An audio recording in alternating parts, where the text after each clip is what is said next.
राधे राधे महाराज जी, आपके चरणों में मेरा कोटि कोटि प्रणाम। महाराज जी, मैं साइंस का विद्यार्थी हूँ। मैं एक एग्जाम की तैयारी कर रहा हूँ। मेरी समस्या है कि मैं पूरी मेहनत से परीक्षा की तैयारी कर रहा हूँ, क्लास में हर प्रश्न का उत्तर भी देता हूँ, किंतु कोई भी परीक्षा के समय मैं घबरा जाता हूँ, प्रश्न का उत्तर भी गलत कर देता हूँ, जिससे मेरे नंबर अच्छे नहीं आते। ऐसे में परीक्षा के समय कैसे धैर्य रखूं? नाम जप करो, धैर्य आ जाएगा। 5 वर्ष का प्रहलाद बालक है और हिरण्यकश्यप से दैत्यराज कह के बात करता है, और आग में जलाया जाता है, विष पिलाया जाता है, सर्पों से कटवाया जाता है, हाथियों से रौंदाया जाता है, समुद्र में पत्थर बांध के डुबाया जाता है, पहाड़ से दबाया जाता है, बिल्कुल भयभीत नहीं होता, सिंह की तरह रहता है। क्यों? हरिनाम चल रहा है। मीरा जी को कितना सताया जा रहा है, बिल्कुल घबराती नहीं, क्योंकि नाम चल रहा है। तो इसलिए नाम जप करो और ब्रह्मचर्य का पालन करो। ब्रह्मचर्य में एक जोश होता है, एक उन्माद होता है, एक जिद्दी स्वभाव होता है। हारने का स्वभाव ही नहीं होता ब्रह्मचारी का। जहां हारने का स्वभाव होता है वहीं वो विजय प्राप्त करता है। जैसे ठंडी में, बहुत प्रारंभ में ठंडी लगती तो गंगा जी में जा खड़े हो जाते हैं, अब मंत्र जप करते हैं। धीरे धीरे शरीर को ऐसा अभ्यास हो गया, ठंड हवा, अभ्यास योग युक्त है ना। डरो किस बात से, किस बात से घबराहट? जब हमारी वीर शक्ति क्षीण हो जाती है, स्मृति कमजोर होने लगती, तो घबराहट पैदा होने लगती। हमें अपने ऊपर विश्वास नहीं होता, तभी तो घबराहट पैदा होती। नहीं नहीं, नाम जप करो। थोड़ा व्यायाम करते हो, दंड बैठक मारते हो, हाँ, ब्रह्मचर्य से रहो और सात्विक भोजन करो और नाम जप करो। एकदम हाजिर जवाब, एकदम सिंहवत रहो। मनुष्य जीवन मिला है ढंग, किस बात से घबरा? फेल ही तो हो जाएंगे, फिर पढ़ेंगे, फिर पास होंगे। एक ही है क्या कि पढ़ लिख करके ही हमारा जीवन बनेगा? नहीं, वो व्यापार करेंगे, किसानी करेंगे, लेबरी करेंगे। घबराना क्या है? बिल्कुल मस्त रहना चाहिए, घबराना नहीं।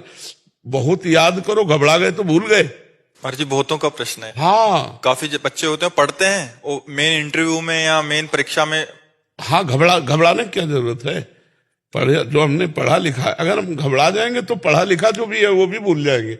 इसलिए घबराने और इससे रोकने के लिए नाम जप की जरूरत है, ब्रह्मचर्य की जरूरत है, सात्विक आहार की जरूरत है, और अपने को स्वभाव को बदलने की जरूरत है।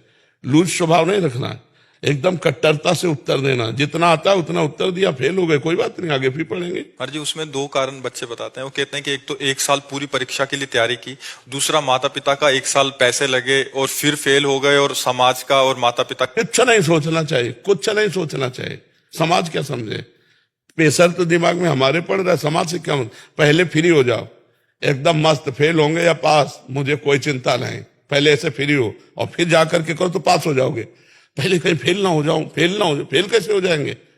हमने पढ़ाई पढ़ी तो दंड बैठक मारो, सात्विक भोजन करो, ब्रह्मचर्य का पालन करो, नाम जप करो, सब कुछ ठीक हो जाएगा। बिल्कुल घबराहट खत्म हो जाएगी। महाराज जी, ऐसे में आगे चल के फिर वो गलत भावना आ जाती है। हाँ, अब जैसे माता पिता डांट रहे हैं और मित्रजन उपहास कर रहे हैं, और उसका डरपोक स्वभाव, तो लगता है अब सब कर लो, ये ठीक है।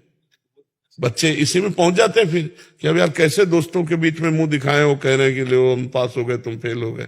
माता पिता घर जाओ, देखो ना वो पास हो गया, इतना रुपया लगाया, वो बेचारा डिप्रेशन में बच्चा चला जाएगा, या तो फिर की सोच लेगा। ऐसे नहीं करना चाहिए यार। मनुष्य जीवन मिला है, बड़ा मस्त जीवन रखना चाहिए, इसमें नहीं कमजोरी नहीं लानी। हम कहते प्रमाद नहीं, प्रमाद और मस्ती में अंतर है।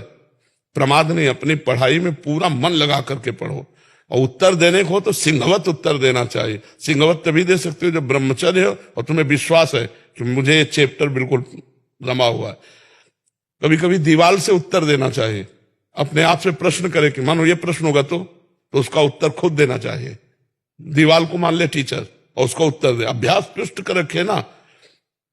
एक आर्मी में जाने वाला आदमी इतने किलोमीटर दौड़ना, इतनी छलांग मारना, इतना करना करता है ना रोज, तो हम अपने स्कूल के विषय को जानते हैं कि इसी विषय पर प्रश्न होगा। ऐसा तो है नहीं कि प्रश्न आप जिस क्लास में पढ़ रहे हैं उससे आगे वाले क्लास का आवे, उसी क्लास का आएगा, उसी जो अध्ययन कराया गया है उसी में आएगा। तो हम तैयार रखें, इतना मोटा ग्रंथ हो तो भी हम तैयार रखेंगे।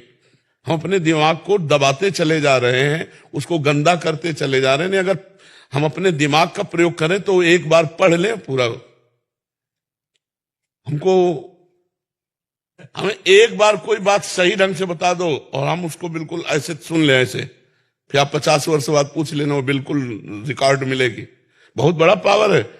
पर वो हमारा पावर छीन हो जाता है जब हम गंदे आचरण करने लगते हैं, गंदा भोजन करने लगते हैं, गंदे व्यवहार में चले जाते हैं, तो हमारी स्मृति छीन हो जाती है। स्मृति जागृत हो जाए तो कई जन्मों की स्मृति जागृत हो जाती है।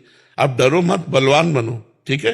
अरे जी, इसमें आपने एक कारण बताया, मूल कारण ब्रह्मचर्य। हाँ जी, सबसे बड़ा तो यही लग रहा है अभी कि 100 में से 95 तो इसी में। ब्रह्मचर्य जो होता है एकदम उफान मारता है, जैसे सांप को छेड़ दो फुसकार करे, ऐसे होता है ब्रह्मचारी।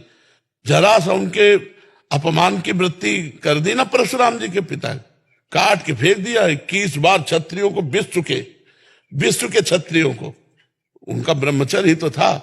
शास्त्राबाहु अर्जुन के सामने कोई खड़ा होने का अधिकार नहीं रखता था। युद्ध की बात जान, ऐसे काट के फेंक दिया फरसे से परशुराम जी ने। एक जोश होता है, एक तेज होता है, एक महानता होती है, तो वो सबके अंदर है, उसको नष्ट कर रहे हैं। आज महानता को नष्ट कर, शराब पीते, मांस खाते, बेविचार करते, नशा करते, अपना नाश कर रहे हैं। अगर अभी संयम से चलो, अभी उठ जाओ। न संयम है, न नियम है, न धर्म है, न भजन है, बस वही व्यभिचार, वही खान पान गंदा, वही सोच गंदी, तो फिर निकलते चले जा रहे हैं। उनके जो दैवी संपदा है वो सब निकलती चली जा रही, आसुरी संपदा बढ़ती चली जा रही।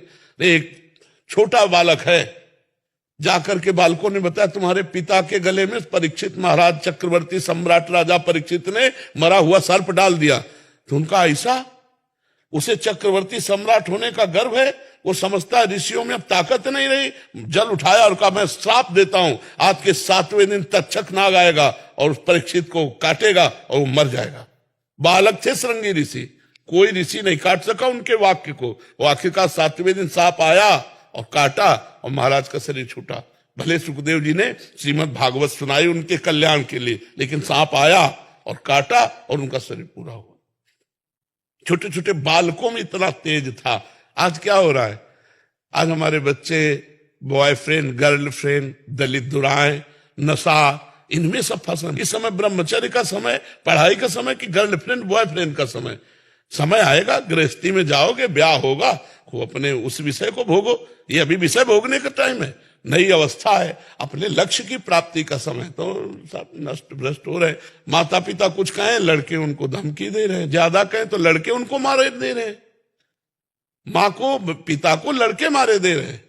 आज शासन खत्म हो रहा है, इसीलिए सब न अपने ऊपर शासन है, न माता पिता का शासन मान रहे हैं, न शास्त्रों का शासन मान रहे हैं। तो मनमानी आचरण करके भ्रष्ट होते चले। वो धमकी दे रहे हैं माता पिता को, बेचारे प्यार में चुपचाप दबे रहे हैं, और इतने दबे हैं, कोई डंडा मार रहा है, कोई घर के बाहर निकाल रहा है। ये है आज की पढ़ाई का फल नए नए बच्चों के। जहां विद्या विनयम ददाति, माँ को भगवान के समान मानना चाहिए, पिता को भगवान के समान मानना चाहिए, विनय युक्त व्यवहार करना चाहिए, नशा प्रपंच से दूर रहना चाहिए, दूसरे की माताओं बहनों को पवित्र भाव से देखना, ये ज्ञान है। तो अज्ञान की धूम मच रही है। अगर कोई दूसरे की बच्ची को छेड़ रहा है तो वीडियो बना सकते हैं, लेकिन बचा नहीं सकते। आज का समय ऐसा है, प्राण चाहे निकल जाए, कूद पड़ना चाहे। भेड़िए की तरह तुम्हारा स्वभाव हो गया है। जहां माता मैंने देखी, सोने की जंजीर देखी, खींच लिया, वो गिर पड़ी, वो ऐसे उपद्रव किए। ना कोई शास्त्र शासन मान रहा है, ना अपनी इंद्रियों पर शासन कर रहा है, ना माता पिता का। अच्छा, माता पिता भी एक सीमा तक डांट सकते हैं, अब बच्चे सयाने हो गए, क्या डांटे? तो हमें खुद समझना होगा, हमें खुद अपने मन और इंद्रियों पर शासन करना होगा। तो आप लोग जैसे नए बच्चे हो, अच्छे आचरण वाले बनो। डरने की जरूरत नहीं है, गंदे कामों से डरो, बुरे आचरणों से डरो, अच्छे आचरण वाले बनो। मर्जी एक और बात आपके संज्ञान, मर्जी 10वीं 12वीं तक तो बच्चे माता पिता के शासन में रहते हैं, घर में रहते हैं। उसके बाद किसी कंपटीशन की तैयारी के लिए या इंजीनियरिंग या किसी भी आगे ग्रेजुएशन के लिए बाहर चले जाते हैं। वहां जाके उनका जो कुसंग होता है महाराज जी, ज्यादातर वहां सिगरेट पीना सीख जाते हैं, वहां नशा करना सीख जाते हैं, वहां ऐसे बच्चों का संग होता है कि वो बिगड़ते बिगड़ते गर्लफ्रेंड बॉयफ्रेंड और ऐसे वातावरण में चले जाते हैं। फिर उनका पतन महाराज जी हो जाता है। वो मतलब अपने रिलैक्स करने के लिए सिगरेट, दोस्तों के साथ संग, और ऐसा हो जाता है महाराज जी। वहां से उनका बिगड़ना बहुत बड़े स्तर पे, आज 80% 90% वहां से बिगड़ना शुरू होता है महाराज जी। 10वीं 12वीं तक तो फिर भी शासन में रहते हैं, फिर भी उसके बाद ज्यादा इनका। हमको तो ऐसा लगता है कि हमको खुद अपने जीवन को बचाना पड़ेगा। हमें कोई बचा सके ऐसी आशा मत रखो। अगर आप अपने को बचाना चाहोगे तो कहीं भी जाओ, आपको कोई नहीं गिरा सकता। और जब आप गिरना चाहोगे तो कहीं जाओ चाहे ना जाओ, आप अपने आप गिर जाओगे। अपने को मजबूत रखना, कोई नशा नहीं करना, और ये गर्लफ्रेंड बॉयफ्रेंड वाला जहर वाला भावना रहे तो बहुत बढ़िया रहेगा। अब अभी नए नए बच्चे पढ़ाई में मन लगाओगे, गर्लफ्रेंड में मन लगाओगे। अरे जब दुल्हन आ जाए तो खूब मन लगाओ, नौकरी करो, और दुल्हन लड़का बच्चा हो, गृहस्थी में तो सब है ही है, तो थोड़ा 20-25 तक तो थोड़ा अच्छे बन जाओ, इसके बाद गृहस्थी में चले जाना, क्या परेशानी। अब अभी 13-14 के हैं, 18-15 के हैं, गर्लफ्रेंड बोले 2 गर्लफ्रेंड बोले 3 गर्लफ्रेंड। हालांकि हमारे ऑस्ट्रेलिया में करीब 50 परिवार हैं, क्योंकि आप का प्रोग्राम देखते हैं, सबके पास सब कुछ है, बच्चे हैं, बहुत पढ़े लिखे हैं, बहुत अच्छे पदों पे हैं, बिजनेस है, हर चीज है, लेकिन पिछले 2 साल से जो उनके जीवन में